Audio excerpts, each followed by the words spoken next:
Bonjour tout le monde, bienvenue à mon podcast Elle brille. Mon nom est Geneviève Tardif. Aujourd'hui, à mon podcast, je reçois Marie Lallier, qui est avocate chez LSA Avocats et elle travaille notamment en droit du sport. Elle est aussi la cofondatrice de la firme Gestion sportive AMA, au sein de laquelle elle est agente d'athlètes et elle joue un rôle clé dans la représentation des intérêts des joueurs et joueuses de soccer de niveau international et la négociation aussi de leurs contrats professionnels. Salut Marie! Salut Geneviève. Ça va bien? Comment tu te sens là, face à cette entrevue-là? Oui, ça va super bien. D'abord, je suis très, très honorée de ton invitation quand je vois un peu les autres femmes que tu interviews. Donc, je suis contente de faire partie de ce beau podcast. Puis, voilà. Ben là, ça fait plaisir. Tu as tout un parcours. Quel âge as-tu? Tu as l'air toute jeune, puis c'est un parcours qui est assez impressionnant, là. J'ai 27 ans. Donc, oui, quand même. Ça commence Tu me bien. fais capoter, tu me fais capoter. Non, ça commence bien. Tu dis, on parle, tu sais, tu es avocate, tu travailles notamment en droit du sport, là, tu viens de fonder une firme de gestion sportive. Le sport, ça doit faire une partie intégrante de ta vie, là. Tout à fait. En fait, depuis que je suis jeune, j'ai pratiqué plein de sports. Mes parents ont eu ce réflexe-là là, de me faire découvrir autant la natation que le ski, qu'un peu de gymnastique, le ballet, le soccer, un peu de tout. Puis, en fait, c'est le soccer qui a vraiment gagné mon cœur. Donc, j'ai joué durant plusieurs années. Je joue encore maintenant plus pour le plaisir, comme on dit. Ben oui. Puis aussi, ce qui est particulier, c'est que j'ai eu une passion très, très jeune pour le coaching. Donc, dès que je suis sortie du secondaire à 17 ans, j'ai commencé à m'impliquer à mon école secondaire, justement, comme assistante coach d'abord. Puis, c'est drôle parce que souvent, justement, les athlètes ils ont un intérêt pour le coaching, mais sont pas prêts à un peu se laisser, se mettre de côté eux-mêmes ou leur carrière sportive pour aider les plus jeunes. Mais moi, chez moi, ça a été très naturel et très jeune. Donc, ça fait, en fait, jusqu'à aujourd'hui, j'avais pas vraiment arrêté de coacher, là, si ce n'était pas de la pandémie. Mais Ouais. bon, j'ai coaché pendant 10 ans. C'était qui les équipes que tu coachais? C'était où? En fait, j'ai coaché au niveau scolaire, justement, au Collège Laval. Ça, c'était le futsal, en fait. Donc, c'est quand même un sport à part Oui. entière, différent que le soccer. Et j'ai également coaché au soccer civil à Monteuil, un club civil super bon à Laval et également à Blainville. Puis quand tu étais jeune, là, tu rêvais de faire quoi? Est-ce que tu rêvais déjà d'être une grande avocate ou tu rêvais d'une carrière en sport? C'était quoi que tu voulais? Oui, c'est une bonne question. En fait, disons que c'est plus vers la fin de mon secondaire que je me suis posé ces questions-là, puis j'ai rencontré quelqu'un un peu pour m'orienter. Puis, ce qui ressortait, c'était, prof d'éducation physique ou avocate. Il y avait les 2 qui sont vraiment différents, je trouvais, en raison justement de mes relations avec, les jeunes, le coaching. Mais, c'est ça. En fait, réellement, on dirait que j'ai toujours, voulu être une femme d'affaires, donc le droit pour moi, là, ça ouvrait les portes vraiment sur tout. Puis au secondaire 5, justement, au collège Laval, j'ai suivi un cours de droit. Donc, dès ce moment-là, je me dis, bon, je vais être avocate. Mais en même temps, comme on disait souvent, quand on regardait mon CV, là, jusqu'à temps que je termine mon barreau, on aurait dit que j'avais un CV d'une prof d'éduc, là, parce que justement, je coachais beaucoup et les, euh, les étés, j'étais dans les camps de jour ou j'étais dans les camps de soccer. J'ai travaillé à l'Impact de Montréal aussi avec leur école de soccer. Donc, c'est ça. Il a vraiment fallu que je termine mon barreau là, pour me plonger vraiment plus dans le monde du droit traditionnel, disons. Puis c'est quoi le droit du sport? Qu'est-ce que tu fais dans ce type de droit-là? Ouais. Mais dans le fond, le droit du sport, c'est un beau mot, mais pour dire, ben, certainement qu'il y a certains domaines que c'est vraiment spécifique au sport, mais plus souvent qu'autrement, c'est plus un environnement en droit du sport, mais c'est plusieurs types de droits qu'on va retrouver, surtout le droit du travail, par exemple les contrats pour les joueurs ou les contrats pour les entraîneurs. Il va y avoir du droit des assurances parfois, s'il peut y avoir des incidents sur un terrain ou en pratique quoi que ce soit. Bon, la responsabilité civile également peut embarquer. Il peut y avoir du droit des affaires aussi, le droit des contrats. Donc, c'est très varié, disons. Absolument. Puis là, tu as confondé, c'est quand que vous avez décidé de vous lancer là-dedans? Dans la firme de gestion? Disons que c'était juste avant la pandémie ou ouais, au début, juste avant. Oh, quand même. Donc ça fait 1 an là, environ que, vous vous êtes lancés, c'est ça, dans la firme de gestion sportive AMA. L'idée est venue de où? En fait, c'est ça, c'est que on nous sommes 3, en fait, à AMA, avec 3 parcours très différents. Puis on avait tous un peu cette idée-là derrière la tête, individuellement, disons, avant de se réunir puis de dire: «Ah oui, on ferait une bonne équipe». Donc pour ma part, ça a pris un peu plus de temps parce que c'est un métier que je ne connaissais pas vraiment. Donc moi, dans les faits, là, c'est ça, je suis une grande passionnée de sport, mais surtout de soccer, mais j'étais vraiment plus, pas intéressée, mais bon, je suivais beaucoup le soccer amateur au Québec, vous comprenez? Avant de me lancer vraiment plus en Europe puis de connaître le vrai monde pro, disons. Donc ça m'a pris du temps, puis il y a des gens autour de moi qui m'ont, éveillée sur ce métier-là d'être agent de joueur. Puis, justement, quand j'ai commencé à pratiquer comme avocate, comme je dis, un peu plus conventionnelle, là, au centre-ville, dans une boutique, de litige, et là, je continuais à coacher. J'ai pas voulu mettre une croix là-dessus. Donc là, je quittais le centre-ville 2 fois par semaine à 3 heures l'après-midi, super tôt, pour courir, pour aller coacher, mes jeunes. Puis là, je me dis: «Bon, OK, là, si je décroche pas, là, il doit y avoir quelque chose, à faire avec ça». Je dois marier, là, mes passions de, justement, droit des affaires, droit du sport, puis ma relation avec l'athlète. Mais je dois vous dire qu'il y a un élément. J'ai une histoire à vous raconter, là. Vas-y, vas-y. Il y a une situation qui a été vraiment un élément déclencheur pour moi. J'ai été témoin d'une situation, en fait, avec, des anciennes joueuses que j'ai coachées qui, elles, s'étaient engagées à nouveau avec leur club civil, puis, dans l'espoir de jouer, en fait, avec l'équipe semi-professionnelle. Donc, il y avait eu des représentations à cet effet-là, comme quoi, elles allaient jouer avec l'équipe semi-pro de le club. Et finalement, au bout de quelques mois en pré-saison, on constate que leur inscription, auprès de la Fédération de soccer du Québec a été faite dans le groupe U21. Donc là, on se questionne un petit peu. Donc U21, c'est ça, c'est le groupe juste en dessous, là, c'est un groupe élite 3A, mais c'est quand même pas le même niveau que semi-pro. C'était pas ce qu'on leur avait dit, C'est là. exact, Ouais. ouais. Donc j'ai été témoin de ça, puis c'était des joueuses, en fait, qui se sont retrouvées prises dans cette situation-là parce qu'elles s'étaient engagées en signant, disons, un bordereau auprès de la Fédération du Québec à jouer pour ce club-là, alors que c'était des joueuses extrêmement talentueuses qui avaient d'autres offres pour jouer dans d'autres clubs semi-pro. Mais le club en question n'a pas voulu les laisser, partir. Puis ce qui est ironique là-dedans, c'est que, bon, j'ai aucun mot négatif à dire sur ce club-là. J'ai beaucoup de respect pour eux et tout ça. Puis dans le fond, ils ont respecté les règlements en vigueur. C'est ça qui est ironique, là.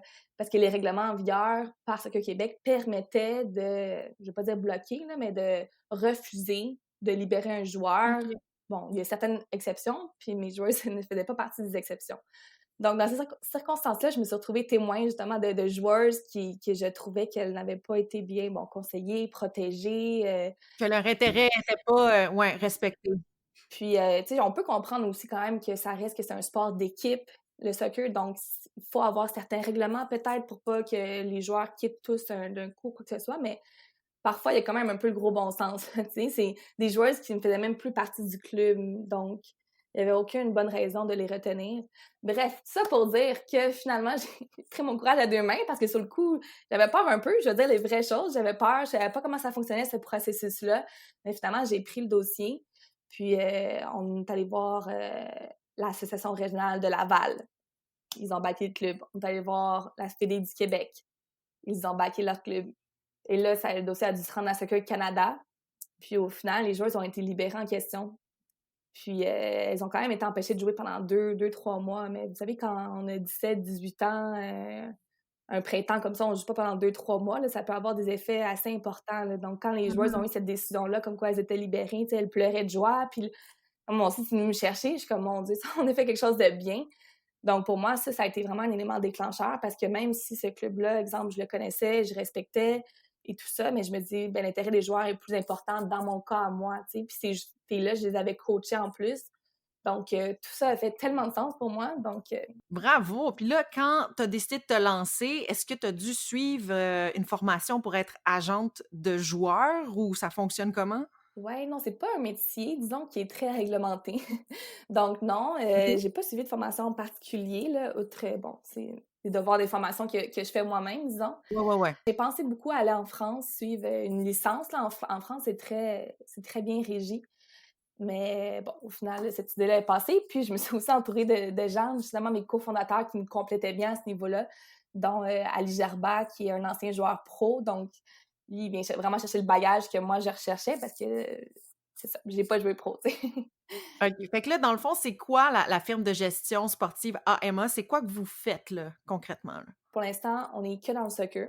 On commence dans le domaine qu'on connaît le mieux. Ben oui.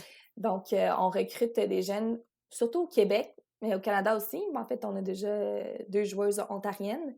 Puis, notre but, en fait, c'est ça, c'est de recruter les meilleurs talents, de les accompagner, même si, exemple, elles sont prêtes à jouer pro seulement dans 1 an ou 2. Nous, on veut offrir un peu plus là, que juste, OK, tiens un contrat, puis on se reparle dans 6 mois. Là, on veut les accompagner dans ce processus-là, même vers la fin de leurs études, souvent universitaires. Ensuite, on veut faire des plans de carrière pour eux, où est-ce qu'on les voit à court terme, moyen terme et tout ça. Puis, dans le fond, évidemment, après ça, ça va être la négociation de contrat dans leur meilleur intérêt.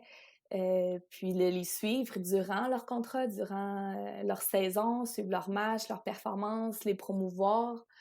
Puis, c'est ça, c'est une roue qui tourne un petit peu, là. Puis, en fait, on est autant dans le domaine, dans les soccer masculins que féminins.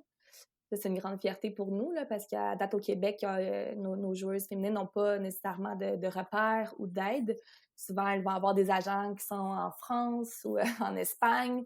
Elles ne les ont jamais vus. Puis, ce sont des bons agents qui ont beaucoup de contacts, mais des fois, c'est le fun d'avoir des gens d'ici qui ont vraiment tes intérêts à cœur, puis qui savent un peu ce que tu vis là, comme joueuse canadienne ou joueur canadien. Fait que dans le fond, ce que tu me dis, c'est qu'il y avait un besoin au Québec, surtout pour le soccer féminin? Tout à fait. Mais en fait, masculin aussi. On se cachera pas, là.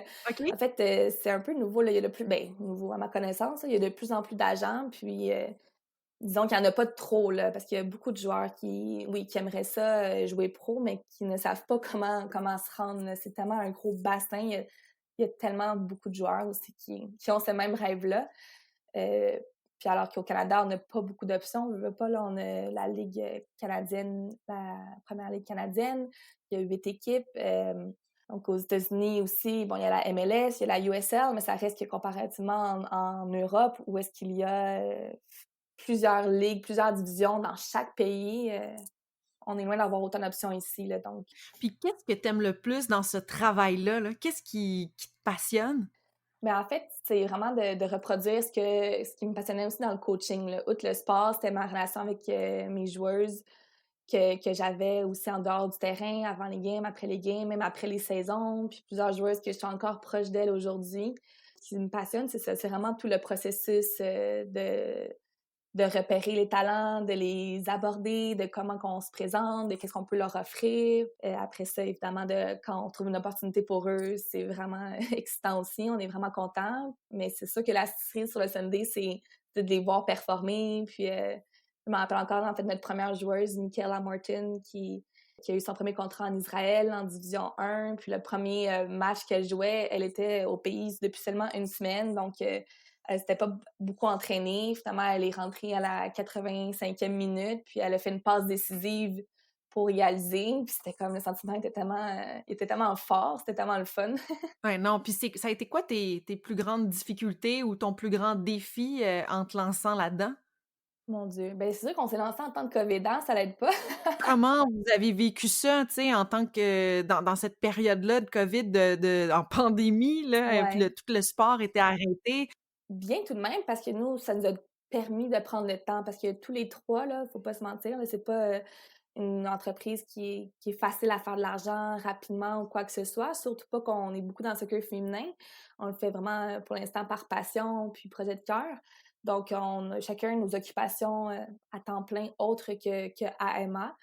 Mais la pandémie, au contraire, ça a été favorable pour nous un peu de nous retrouver, d'avoir du temps, pour, build notre plan d'affaires, build Mmh. notre vision, nos valeurs, nos principes de jeu, comme on dit. C'est sûr que, bon, on a des contacts intéressants en Europe, puis on aurait pu envoyer beaucoup de joueurs, disons, déjà en début 2021, donc c'est pas aussi simple que ça. Donc, faut seulement être patient, je pense. On continue à travailler sur, mais c'est sûr que là, je commence à avoir hâte que les douanes ouvrent, là.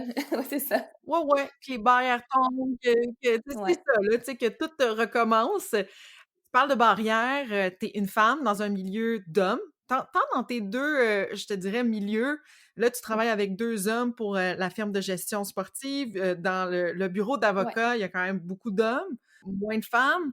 Comment tu trouves ça? Est-ce que tu as été souvent jugée par rapport, à ce que tu voulais faire ou as-tu été sous-estimée? C'est une bonne question. Dans le fond, c'est sûr qu'au niveau du droit comme avocate, bon, je le ressens un petit peu moins. C'est sûr qu'à l'école aussi, là, on est rendu, maintenant, on est rendu plus de femmes membres du barreau que que d'hommes. Oui. Par contre, c'est vrai que dans mon environnement de travail, on est seulement 2 avocates, sur 12 là. Mmh. Je suis encore jeune, là, disons, comme agente, donc c'est sûr que je vais vivre des histoires parfois qu'on me prendra pas au sérieux ou quoi que ce soit, là. Heureusement, pour l'instant, je pense que je sais me faire respecter ou que les gens reconnaissent aussi mon implication, mes connaissances. Je ne cacherai pas que mon titre professionnel aussi peut m'être, favorable dans ces circonstances-là, parce que c'est pas tous les agents qui sont avocats. Ben non, comme Émilie, Castonguay, Émilie me fait penser à toi, surtout elle est au hockey avec Alexis Lafrenière, elle aussi avocate, et maintenant agente. Je pense que tu es la seule agente de soccer au Québec. En tout cas, moi, j'en connais pas d'autres, là. Oui, en fait, si je me trompe pas, je suis la seule au Canada. Tu es la seule au Canada, mais quand même, là. Oui, c'est ça, quand je me suis, officiellement enregistrée auprès de Soccer Canada comme, intermédiaire qu'ils disent, je voulais confirmer l'information, j'étais comme curieuse, puis, oui, c'est ça. Je suis la seule qui suis enregistrée du moins, auprès de Soccer Canada, là. Donc, ouais, c'est pas rien, c'est une grande fierté pour moi, je le cacherai pas. Puis, tant mieux si ça peut inspirer ou ouvrir la porte pour d'autres, là, parce que c'est un beau travail. Mais par contre, je sais qu'il y a d'autres femmes quand même déjà au Québec, là, je pense, entre autres à Lynn Brogard qui a aidé des joueurs, par contre, dans leur carrière professionnelle, là. Bon, peut-être sans avoir le titre officiel, là, mais voilà. Ouais, mais quand même, tu sais, c'est beau aussi de voir que tu as pas été, jugée ou sous-estimée, en tout cas, à tes débuts. Puis, tu sais, quand qu'il y a d'autres peut-être jeunes filles qui vont entendre cette entrevue-là puis qui vont se dire: «Hein, c'est possible, moi aussi, j'aimerais faire ça». C'est quoi le conseil que tu leur donnerais? En fait, j'espère que ça va arriver, puis c'est juste de foncer. Puis je sais que ça a déjà été ça a été dit souvent dans le milieu du sport, je pourrais dire, mais c'est de se créer ses propres opportunités. Parce que, bon, je me l'ai fait dire également souvent, là, mais jamais personne serait venu cogner à ma porte pour dire: «Ah, on va t'engager comme agente». Il y a même pas de firme pratiquement, au Québec, là, du moins qui engage, qui sont assez grosses pour engager des employés ou quoi que ce soit. Que, ouais, c'est vraiment de croire en ses ambitions, puis de foncer, puis de créer sa propre chance, là. Absolument, ben, moi, tu m'inspires en tout cas beaucoup. Puis ça serait quoi ton désir pour la prochaine année, là? Qu'est-ce qui s'en vient pour toi? Mon désir, en fait, ça va être de continuer évidemment à travailler sur AMA, de grandir, notre bassin de joueurs, de joueuses, surtout de continuer à les aider, les appuyer, les conseiller aussi dans leur carrière. Puis hopefully, c'est ça, les douanes vont ouvrir bientôt, faire plus de voyages. Moi aussi, de mon côté, j'ai hâte de voyager, d'aller serrer des mains sur les terrains, en Europe, d'aller me présenter. Marie, même moi, j'ai hâte de pouvoir te serrer la main et de te dire, bravo. Félicitations pour, ben, il faut de la drive, il faut un certain courage, là, pour faire tout ce que tu fais et moi, ben, je trouve ça super encourageant puis super inspirant et très heureuse de t'avoir eu, sur Elle brille. Ça me fait plaisir, Geneviève. Merci pour tes bons mots. Puis je suis vraiment contente d'avoir participé, à ton podcast qui est vraiment super. Ah! Merci à toi. Bye bye. Bye. Un gros merci à Marie Lallier pour cette entrevue, une belle découverte pour moi et j'espère que c'est le cas pour vous. La semaine prochaine, direction Dubaï pour parler de basketball NBA avec nul autre que Rosanne Joly. Bye tout le monde, à mardi prochain.